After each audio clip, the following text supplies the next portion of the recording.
नमस्कार।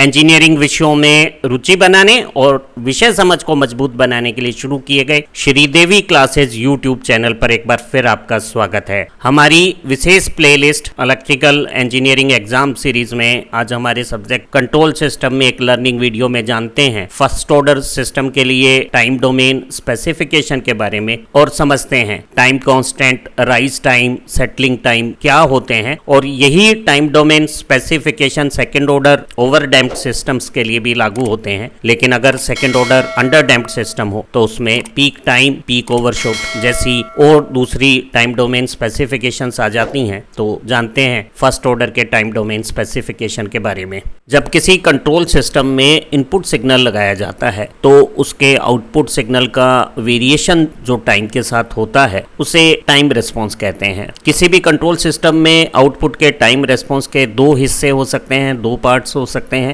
एक हिस्से को जो शुरुआती समय काल में सिग्नल लगाने के बाद आता है उसे ट्रांजिएंट रिस्पॉन्स कहते हैं और दूसरा जो काफी समय बाद रिजल्ट्स रहते हैं आउटपुट सिग्नल के उसे स्टेडी स्टेट रिस्पॉन्स कहते हैं। अगर हम किसी फर्स्ट ऑर्डर के कंट्रोल सिस्टम पे यूनिट स्टेप इनपुट अप्लाई करें तो उसका जो कंट्रोल्ड आउटपुट है टाइम के साथ उसका वेरिएशन यहाँ ब्राउन कर्व जैसे होगा और आउटपुट कुछ समय लेगा अपनी फाइनल स्टेडी स्टेट जो अंतिम नियत मान है उस पर आने में। जो शुरुआती समय काल में तेज परिवर्तन होता है आउटपुट के वैल्यूज में तेजी के साथ ट्रांजिएंट तरीके से उसे ट्रांजिएंट रेस्पॉन्स कहते हैं। ये ट्रांजिएंट रेस्पॉन्स जब समय काफी ज्यादा हो जाता है तो खत्म हो जाता है। आदर्श रूप से ट्रांजिएंट रेस्पॉन्स के खत्म होने के समय काल को हम इन्फिनिटी मान सकते हैं, लेकिन प्रैक्टिकली ये जो हमारा कंट्रोल सिस्टम है उसमें एक टर्म है टाइम कांस्टेंट, उसके 5 गुना समय काल पे 5 टाइम कांस्टेंट समय पे ऑलमोस्ट नेग्लिजिबल अमाउंट का हो जाता है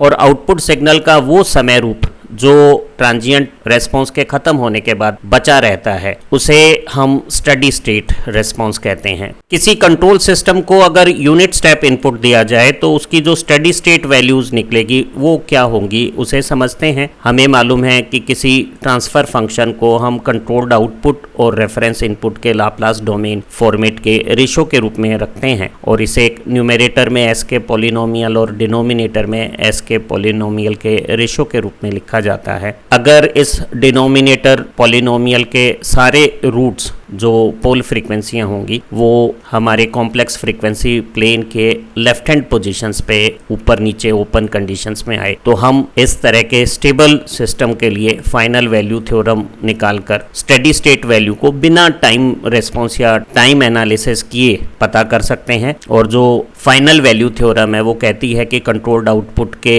लाप्लास ट्रांसफॉर्मेशन में एस का मल्टीप्लिकेशन करके इस फंक्शन को लिमिट एस टेंड्स टू 0 के लिए कैलकुलेट करके जो फिगर आएगा वो हमारी टाइम फंक्शन में सी की टाइम इन्फिनिटी या स्टेडी स्टेट वैल्यूज होंगी। अगर हम यूनिट स्टेप इनपुट देते हैं तो आर एस की जगह यूनिट स्टेप का लाप्लास ट्रांसफॉर्मेशन 1/s जब हम सिस्टम के ट्रांसफर फंक्शन से मल्टीप्लाई करेंगे और फिर उस एस सी एस करेंगे तो यहाँ ये एस 1/s के एस से कैंसिल हो गया है और इस फंक्शन में जो ट्रांसफर फंक्शन का पॉलिनोमियल है उसमें सब जगह अगर मैं एस की वैल्यू 0 रख देता हूँ तो मेरा अंतिम रिजल्ट Cn/Rm जो ट्रांसफर फंक्शन की s = 0 पे वैल्यू आई है वही हमारी स्टेडी स्टेट मैग्नीट्यूड हो जाएगी। और इस रेशो को हम किसी कंट्रोल सिस्टम का डीसी गेन कहते हैं। जब इसमें 1 यूनिट का इनपुट देते हैं तो इतने यूनिट का एक स्टेडी आउटपुट आ जाता है। ये जो कैलकुलेशन हमने स्टेडी स्टेट वैल्यू को ज्ञात करने के लिए की है जब हम यूनिट स्टेप इनपुट देते हैं वो किसी भी तरह के कंट्रोल सिस्टम के लिए एप्लीकेबल है, चाहे उसका कोई भी ऑर्डर हो। फर्स्ट ऑर्डर कंट्रोल सिस्टम्स के टाइम डोमेन स्पेसिफिकेशन ज्ञात करने के लिए एक फर्स्ट ऑर्डर सिस्टम का ट्रांसफर फंक्शन स्टैंडर्ड फॉर्मेट में कंट्रोल्ड आउटपुट और रेफरेंस इनपुट के रेशो को हम दो कांस्टेंट b0 और a0 की मदद से लिख सकते हैं और यहाँ a0 0 नहीं होना चाहिए। इस ट्रांसफर फंक्शन के डिनोमिनेटर में हाईएस्ट पावर s की 1 होने से ये फर्स्ट ऑर्डर सिस्टम है और इसका एक पोल s की वैल्यू -a0 पर आता है जो इस ट्रांसफर फंक्शन की मैग्नीट्यूड को इनफाइनाइट कर देगा। इस पोल फ्रीक्वेंसी को अगर हम कॉम्प्लेक्स एस प्लेन पे देखें तो ये वर्टिकल एक्सिस की लेफ्ट हैंड साइड में है। तो ऐसा सिस्टम जिसमें पोल फ्रीक्वेंसियां वर्टिकल एक्सिस के लेफ्ट हैंड साइड में होगी वो स्टेबल सिस्टम होगा। जब हम इसे यूनिट स्टेप इनपुट देते हैं तो इस ट्रांसफर फंक्शन के साथ यूनिट स्टेप इनपुट का मल्टीप्लिकेशन कंट्रोल्ड आउटपुट आ जाएगा। यूनिट स्टेप का लाप्लास ट्रांसफॉर्मेशन 1/s लेके इसके पार्शियल फ्रैक्शन करें तो एक फ्रैक्शन में डिनोमिनेटर में s है और दूसरे में fraction s plus a note है, और ऊपर सिंप्लीफिकेशन से पार्शियल फ्रैक्शन कैलकुलेशंस करने पर कोफिशिएंट b0 अपॉन a0 और माइनस b0 अपॉन a0 आ जाएगा। और ये एक स्टैंडर्ड लाप्लास ट्रांसफॉर्मेशन है। इसका इन्वर्स लाप्लास लें तो हमें इस CS का टाइम फंक्शन कंट्रोल्ड आउटपुट का टाइम रेस्पॉन्स मालूम हो जाएगा, और वो हो गया b0 upon a note, b0 upon a note e की power minus a note t। ये time response format inverse Laplace transformation करने से हमें प्राप्त हो गया है। फर्स्ट ऑर्डर सिस्टम के लिए जो हमने यूनिट स्टेप रेस्पॉन्स निकाला है, इस एक्सप्रेशन को देखते हुए दो स्थितियां हो सकती है। अगर यहाँ कोफिशिएंट a0 पॉजिटिव वैल्यू रखता है तो ऐसी स्थिति में ये जो एक्सपोनेंशियल पावर है वो टाइम के साथ डिकेइंग होगी और पोल की position open left hand positions पर होंगी, और ऐसा सिस्टम जिसमें एक्सपोनेंशियल पैरामीटर t इन्फिनिटी पे 0 हो जाएगा वो एक steady state value b0 upon a note पर पहुंचकर स्थिर हो जाएगा। और ये जो रेशो है b0 अपॉन a नोट, इसे हम इस सिस्टम का DC गेन भी कह सकते हैं, और ऐसे रेस्पॉन्स को हम स्टेबल रेस्पॉन्स कहेंगे। अगर यहाँ इस एक्सप्रेशन में a नोट नेगेटिव होता, जैसे ये b0 अपॉन s माइनस 3 होता, तो ऐसी स्थिति में जो हमारा पोल है वो राइट हैंड पोजीशंस पर आ जाता, और जो स्टेप रिस्पॉन्स है वो टाइम के साथ ये टर्म को एक्सपोनेंशियल जो टर्म है उसको इन्फिनिटी पे ले जाता, और इसका कोई स्टेडी स्टेट फिक्स्ड वैल्यू कभी नहीं आती। और ऐसे सिस्टम को हम अनस्टेबल सिस्टम कहते हैं, क्योंकि इसका टाइम रेस्पॉन्स t इन्फिनिटी पे अनबाउंडेड इनफाइनाइट हो जाता है। भले ही हमने इनपुट एक फिक्स्ड यूनिट स्टेप का इनपुट ही दिया हो, तो ऐसा सिस्टम जो बाउंडेड इनपुट पे अनबाउंडेड इनफाइनाइट आउटपुट देता है वो अनस्टेबल हो जाएगा। तो इस सिस्टम की स्टेबिलिटी इस a नोट की वैल्यू पर डिपेंड करेगी। अगर a नोट पॉजिटिव है सिस्टम स्टेबल होगा और पोल वर्टिकल एक्सिस की लेफ्ट हैंड पोजीशंस पर आएंगे, और अगर a नोट नेगेटिव है और पोल फ्रीक्वेंसियां वर्टिकल एक्सिस के राइट हैंड पोजीशंस पर आ रही हैं तो हमारा कंट्रोल सिस्टम अनस्टेबल कहलाएगा। तो हम केवल ट्रांसफर फंक्शन की मैथमेटिकल फॉर्मेशन को जज करके ये पता कर सकते हैं कि सिस्टम स्टेबल रहेगा कि unstable. First order control system के यूनिट स्टेप टाइम रेस्पॉन्स में t की वो वैल्यू जो इस एक्सपोनेंशियल पावर को 1 बना देती है, t का मान 1 upon a note time constant कहलाता है। अगर इस एक्सपोनेंशियल राइज रिलेशनशिप को टाइम के साथ हम ग्राफिकली ब्राउन कर्व से रिप्रेजेंट करें तो हम पाते हैं कि टाइम कांस्टेंट वो समय काल है जिस समय में हमारी आउटपुट सिग्नल अपनी final steady state DC gain value की 63.2% वैल्यूज पर आ जाती है, और हर टाइम कांस्टेंट के बराबर समय में बचे हुए वेरिएशन का 63.2% वेरिएशन होता हुआ शुरू में तेज और बाद में धीमे में बदलता हुआ हमारा exponential time response steady state values पर अंत में पहुंच जाएगा। अगर किसी सिस्टम का टाइम कांस्टेंट ज़्यादा बड़े मैग्नीट्यूड का है तो वो बता रहा है कि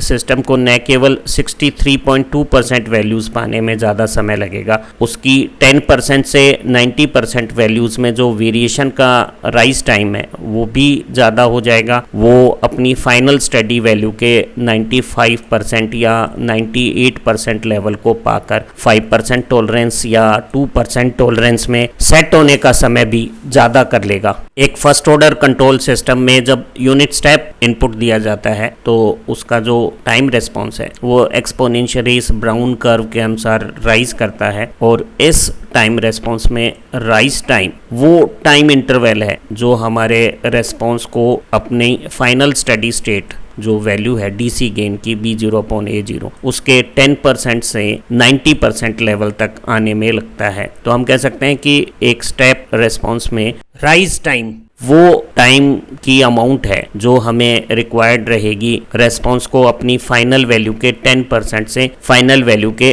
90% लेवल तक पहुंचने में। अगर एक टाइम रेस्पॉन्स का exponential relation B naught upon A naught 1 minus exponential minus A naught है, तो T1 टाइम पे ये अगर अपने 10% लेवल पे है और T2 टाइम पे अगर ये 90% लेवल पे है, अगर हम इस सब्ट्रैक्शन को करें और सिर्फ एक्सपोनेंशियल पावर को देखें तो वो 0.9 के बराबर है। और अगर दोनों तरफ हम नेचुरल लॉग लें तो natural log 0.9 minus A note T1 के है, साइन चेंज करने पर ये रिलेशन आ जाएगा। इसी तरह से T2 टाइम पर जब ये हमारा टाइम रेस्पॉन्स अपनी फाइनल वैल्यू के 90% पे पहुंच गया है तो सब्ट्रैक्शन के बाद जो रिजल्ट्स आया है उसमें नेचुरल लॉग लेने पर ये रिलेशन आ जाएगा। और दोनों जो नेचुरल लॉग के रिलेशंस हैं उन्हें अगर मैं सब्ट्रैक्ट करता हूं तो T2 और T1 का डिफरेंस 10% से 90% वैल्यूज़ तक पहुंचने में लगा समय हमें ज्ञात हो जाएगा। और वो नेचुरल 0.9 में जब नेचुरल लॉग 0.1 का डिवीज़न करेंगे तो ये नेचुरल लॉग 9 हो जाएगी और नेचुरल लॉग 9 की वैल्यू 2.197 है। और 1/a0 एक स्टेप रेस्पॉन्स में टाइम कांस्टेंट है, तो हम कह सकते हैं कि एक टाइम कांस्टेंट का 2.2 टाइम्स टाइम हमें चाहिएगा 10 से 90% वैल्यूज़ पाने के लिए। तो जो राइज टाइम है वो टाइम कांस्टेंट का 2.2 टाइम्स हो गया है। अगर किसी सिस्टम में टाइम कांस्टेंट ज़्यादा होगा तो हमारी न केवल 63.2% वैल्यू देर से आएगी, उसका 10 से 90% जो चेंज है राइज टाइम है वो भी ज़्यादा हो जाएगा। वहीं अगर किसी सिस्टम में ए नोट ज़्यादा है तो ए नोट का उल्टा टाइम कांस्टेंट कम होगा, तो हमारा सिस्टम 10 से 90% वैल्यूज़ जल्दी पालेगा, उसका राइज टाइम छोटा हो जाएगा। किसी भी कंट्रोल सिस्टम के टाइम रेस्पॉन्स स्पेसिफिकेशन में एक इम्पॉर्टेंट स्पेसिफिकेशन है सेटलिंग टाइम। अगर हम एक फर्स्ट ऑर्डर सिस्टम के लिए यूनिट स्टेप इनपुट का टाइम रेस्पॉन्स देखें तो ये ब्राउन कर्व रिलेशन एक ट्रांजिएंट नेचर से एक्सपोनेंशियल राइज करता हुआ output response final steady state values पर आता हुआ दिखा रहा है। और इस रेस्पॉन्स में सेटलिंग टाइम वो रिक्वायर्ड टाइम है जिसमें हमारा आउटपुट रेस्पॉन्स अपनी फाइनल वैल्यू की सर्टेन परसेंटेज के अंदर फाइनल वैल्यू के काफ़ी करीब आकर लगातार उसी रेंज में रहने लगता है। ये जो टॉलरेंस रेंज है फाइनल स्टेडी स्टेट वैल्यूज के करीब की, इसे हम परसेंटेज में अगर 2% लें तो 2% रेंज में सेटल होने के टाइम को हम वो समय मान सकते हैं जिसमें हमारा टाइम रेस्पॉन्स अपनी फाइनल वैल्यू का 98% वैल्यूज़ पर आ गया है। और इसे हम सॉल्व करें तो 2% सेटलिंग टाइम को निकाल सकते हैं। एक फर्स्ट ऑर्डर का यूनिट स्टेप टाइम रेस्पॉन्स इस मैथमेटिकल रिलेशन से दिया जा रहा है। अगर ये आउटपुट टाइम रेस्पॉन्स अपनी final value B naught upon A naught, जिसे हम डीसी गेन भी कहते हैं, उसका अगर 98% वैल्यूज़ पर आ जाता है, दोनों तरफ बी नोट ए नोट कॉमन काट दिया जावे, तो ये रिलेशन में जो टाइम है वो 2% सेटलिंग टाइम है। मैं 1 में से 0.98 अगर सब्ट्रैक्ट करता हूँ और दोनों तरफ नेचुरल लॉग लेता हूँ तो एक्सपोनेंशियल इस पावर का natural log minus A note T 2% settling time हो गया है। और अगर नेगेशन कर देता हूँ तो मेरा 2% रेंज में सेटल होने का टाइम हो गया है natural log 0.02 divided by A note. और 0.02 को मैं अगर 1/50 लूँ तो यह नेचुरल लॉग 50 हो गया है और नेचुरल लॉग 50 की वैल्यू 3.912 है। तो मैं कह सकता हूँ कि एक टाइम रेस्पॉन्स में 2% टॉलरेंस में सेटल होने का जो टाइम है, जिसमें टाइम रेस्पॉन्स अपनी फाइनल स्टेडी स्टेट वैल्यूज़ के 2% रेंज में नज़दीक आकर लगातार फाइनल स्टेडी स्टेट वैल्यूज़ के पास रहेगा, वो 1/a नोट का 3.9 टाइम्स है। 1/a नोट को हम टाइम पीरियड कहते हैं और इस टाइम में हमारा रेस्पॉन्स एक्सपोनेंशियल राइज करता हुआ अपनी फाइनल वैल्यू के 63.2% लेवल पर पहुंच जाता है। और 4 टाइम कांस्टेंट के लगभग समय में ये 2% टॉलरेंस रेंज में आ जाता है। कभी कभी हम सेटलिंग टाइम को 2% टॉलरेंस की बजाय 1% या 5% रेंज में भी डिफाइन करना पसंद करते हैं। 1% का टॉलरेंस रेंज का मतलब है हमारा एक्सपोनेंशियल राइज करता हुआ आउटपुट टाइम रेस्पॉन्स अपनी final B naught upon A note DC gain values के 99% लेवल पर पहुंच गया है। और 5% टॉलरेंस रेंज का मतलब है वो अपनी फाइनल वैल्यू के 95% पर है। एक फर्स्ट ऑर्डर सिस्टम का यूनिट स्टेप रेस्पॉन्स इस पीली हाईलाइट के अनुसार है। और अगर हम 5% टॉलरेंस रेंज में बात करें तो हमारी फाइनल वैल्यू का 95% लेवल जिस टाइम पर आएगा वो टाइम 5% टॉलरेंस रेंज टाइम हो गया है। हम सब्ट्रैक्ट करके नेचुरल लॉग लें तो ये कैलकुलेशन 5% सेटलिंग टाइम के लिए minus natural log 0.05 divided by A note हो गई है। 0.05 को हम 1/20 लिखें तो ये नेचुरल लॉग 20 लगभग 3 के बराबर है। 1/ए नोट टाइम कांस्टेंट है, तो हम कह सकते हैं कि लगभग 3 टाइम कांस्टेंट में ये 95% रेंज में 5% सेटलिंग जोन में आ गया है। 4 टाइम कांस्टेंट में ये 2%